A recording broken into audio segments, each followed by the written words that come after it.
Olá, tudo bem? Seja bem-vindo ao nosso canal, o canal Autoajuda com a ajuda do Alto.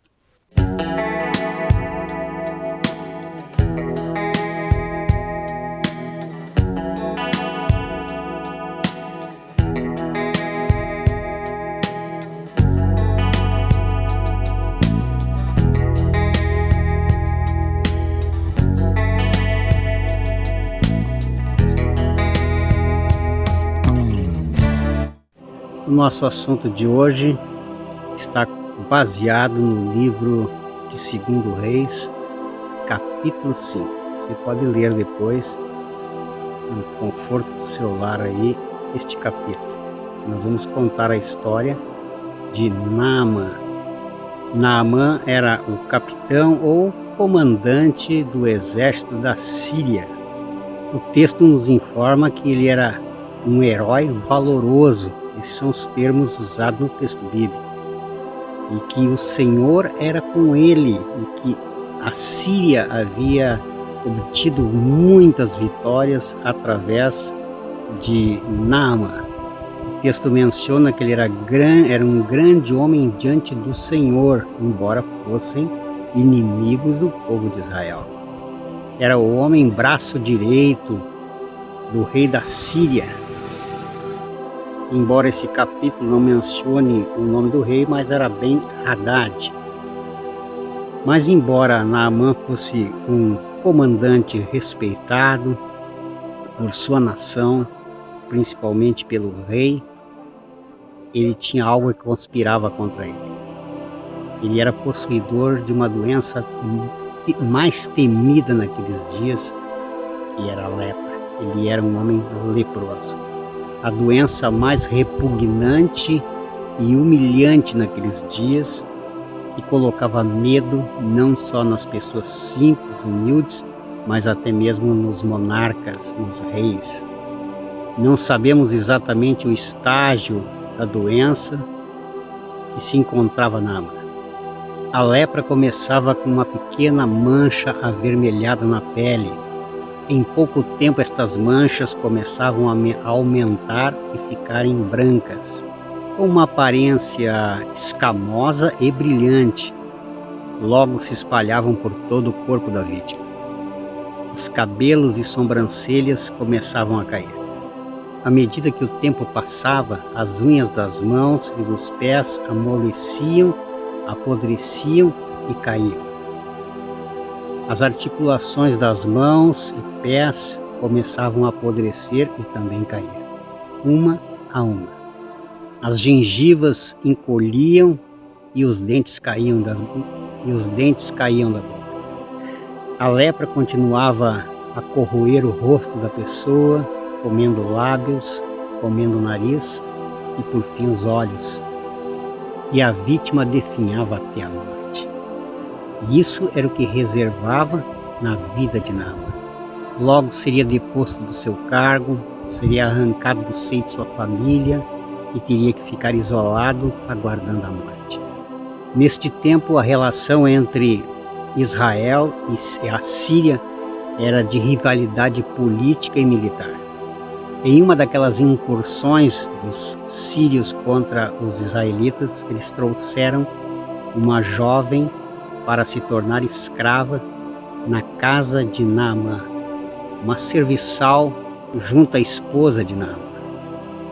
E esta jovem, ao perceber o estado de Naamã, disse para a esposa o seguinte: olha, se o meu senhor estivesse diante do profeta lá em Samaria, a sua lepra seria curada. Interessante que aquela mulher levou a sério as palavras da jovem, a jovem israelita. A esposa, por sua vez, contou para Naamã, que também levou a sério. E ele agora procura o rei da Síria, Ben-Hadad, e conta que lá em Israel sua lepra poderia ser curada. E Ben-Hadad agora escreveu uma carta ao rei de Israel.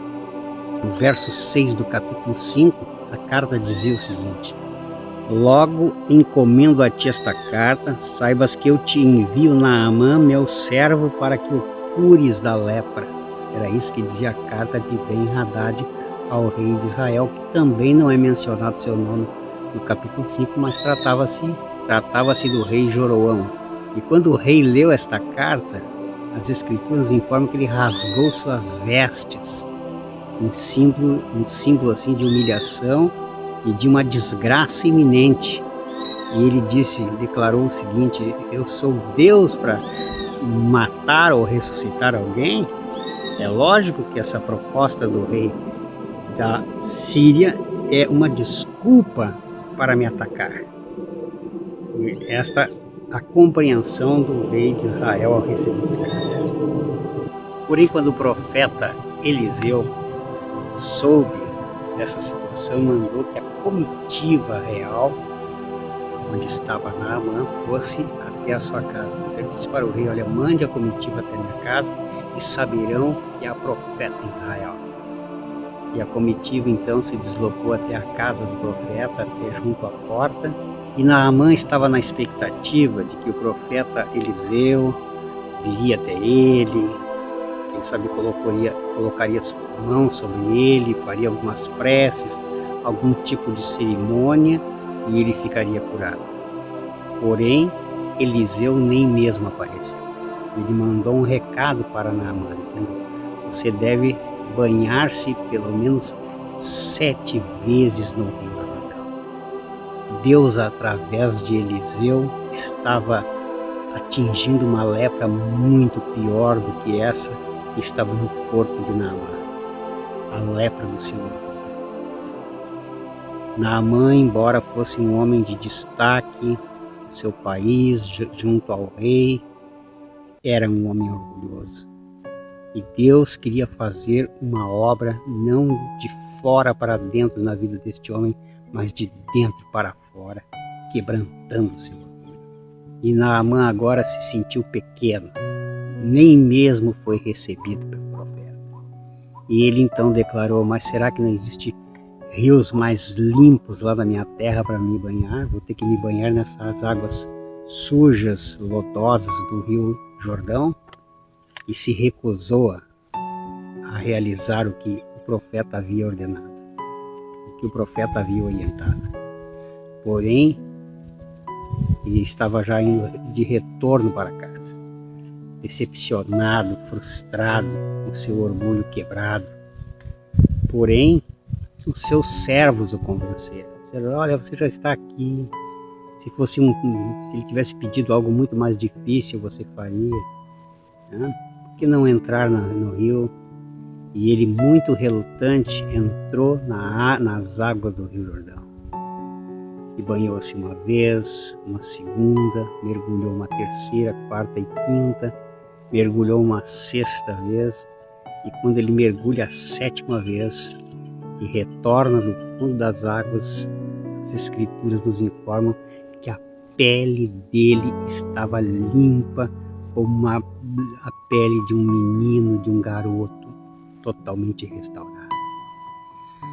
Assim como quando lá no Antigo Testamento eles rodearam as muralhas de Jericó e na última volta deram 7 voltas em torno das muralhas e a muralha ruiu, a muralha caiu por terra. No 7º mergulho de Naamã, as muralhas do orgulho de Naamã foram derrubadas. O orgulho dele foi derrubado. Deus converteu o coração daquele homem naquele momento. E ele se levantou dali restaurado, não só com uma cura física, mas uma cura de dentro para fora, uma cura de sua alma, reconhecendo o poder e a realeza do Deus verdadeiro. O orgulho, meu amigo, é um dos piores males que pode atingir o coração humano. O pecado do orgulho é um dos piores pecados que pode assolar a alma humana. Um pecado quase que não tem cura. Só Deus entrando nos porões da alma humana para quebrantar esse orgulho. E Deus o fez na vida de Naamã. E ele agora se dirige até o profeta Eliseu, o profeta o recebe agora, e ele diz: agora eu sei que em toda a terra só há Deus O único Deus verdadeiro é o Deus de Israel. E não servirei a outro Deus a não ser o Deus de Israel por toda a minha vida. Não sacrificarei mais sacrifício algum, holocausto algum, a não ser ao Deus vivo, ao Deus de Israel. Um coração quebrantado, um coração convertido agora. Naamã havia levado um presente dado pelo rei Ben-Hadad para oferecer agora ao profeta Eliseu. E, na verdade, as escrituras nos informam que eram 10 talentos de prata, 6.000 ciclos de ouro e 10 mudas de roupa. Interessante que estudiosos fizeram um cálculo do que seria isso hoje. E eles chegaram à conclusão de que este presente estava avaliado a 1,2 milhões de dólares. Era um presente bem considerável mesmo. Imagina hoje uma pessoa que se declara curada em uma determinada igreja e alguém lhe oferece então agora para os líderes daquele movimento religioso um prêmio desse de mais de 1 milhão de dólares. O que você acha? Como essas pessoas reagiriam? Não tenho dúvidas, agarraria com as duas mãos, mas o profeta Eliseu rejeitou. Ele disse assim: tão certo quanto eu estou na presença do Deus vivo, eu não aceitarei. Ele queria deixar claro de que a cura não havia sido realizada por ele, mas é que o Deus dos céus havia feito esta cura. O Deus Todo-Poderoso havia curado. Naamã solicita que leve para sua terra alguns sacos de terra, leve para sua pátria alguns sacos de terra da terra de Israel, para ele fazer esses sacrifícios, essas orações sobre essa terra. E ele então agora apresenta um problema para o profeta. E ele declara o seguinte, no verso 18 do capítulo 5.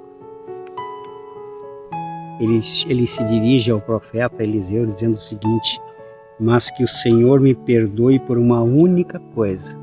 Olha que coisa interessante. São os textos intrigantes das Escrituras, muito discutido por grandes comentaristas que não chegam a uma conclusão certa sobre ele. Mas ele diz o seguinte: quando o meu Senhor, o rei Ben-Hadad, vai adorar no templo de Rimon, que era o deus dos sírios, eu também tenho que me ajoelhar. Era um ritual que ele era obrigado a fazer.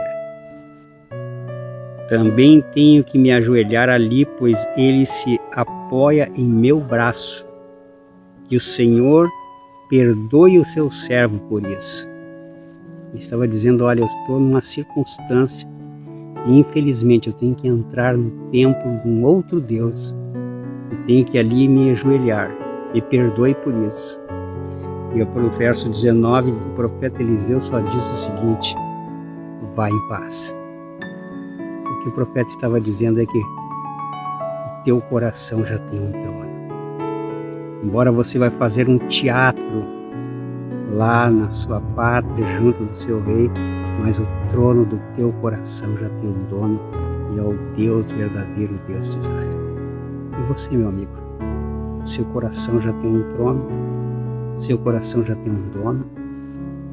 Deus, o Senhor Jesus, é o dono e já fez trono no teu coração?